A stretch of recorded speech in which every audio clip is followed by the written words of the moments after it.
سلام رفقای گلم، خیلی خوش اومدون به کانال خودتون، کانال کناف توانی. امروز میخوام یه آیتم فوق سری از کناف بهتون یاد بدم. این آیتم ها کار هر کسی نیست و هر کسی راجع به اینا صحبت نمیکنه. ترمیم سازه و آیتم های خورده کاری.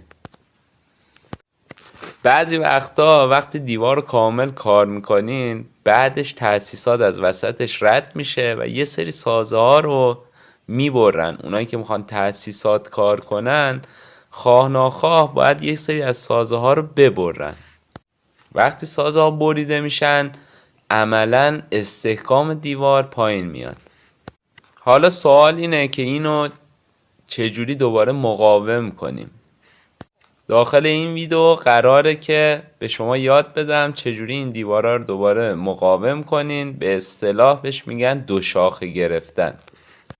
داخل همین پروژه‌ای که ما الان مشغولیم همین مشکل پیش اومده. بعد از اینکه دیوارا رو ما زدیم الان تأسیسات از وسط اونا رد شده و یه سری سازها بریده شده.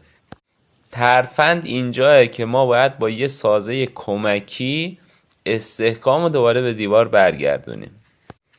داخل این پروژه سازهای 15 سانتی به کار رفته.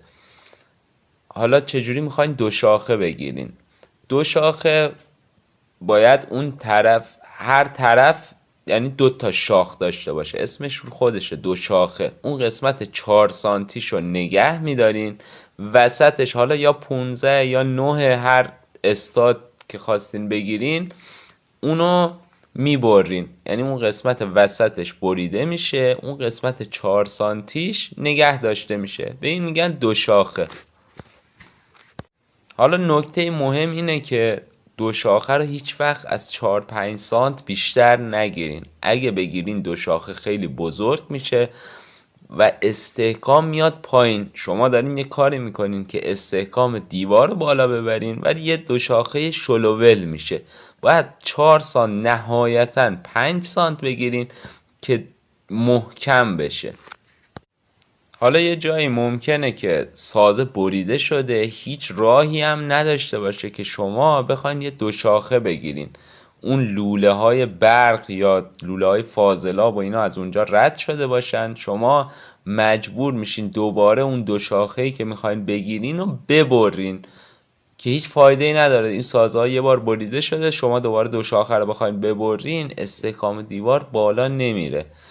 اینجا یا اینکه سازه 9 استفاده میکنین یا اینکه کلا استاتو بر میگردونین، به پهنا میخوابونین و به جای اینکه دو شاخه بگیرین اون دو شاخو میزنین و اون وسطش رو نگه میدارین و پیچ میکنین. در هر صورت از هر طرف میزنین شما باید استحکام دیوار رو ببرین بالا. حالا چرا امروز آیتم رو گفتم؟ آیتم به خاطر اینکه یه کار خورده کاریه و زمان زیادی نمیگیره ولی هزینه بالایی داره، چون کل استحکام دیوار به اون دو شاخه بنده. به خاطر این معمولا قیمت خوبی داره، دستگیر هست ولی قیمت خیلی خوبی داره. اگه از این نکات دوست دارین حتما این کانال دنبال کنین، دکمه سابسکرایب رو بزنین، حمایت کنین که من هر روز فیلم بگیرم از کار و نکات رو به شما آموزش بدم.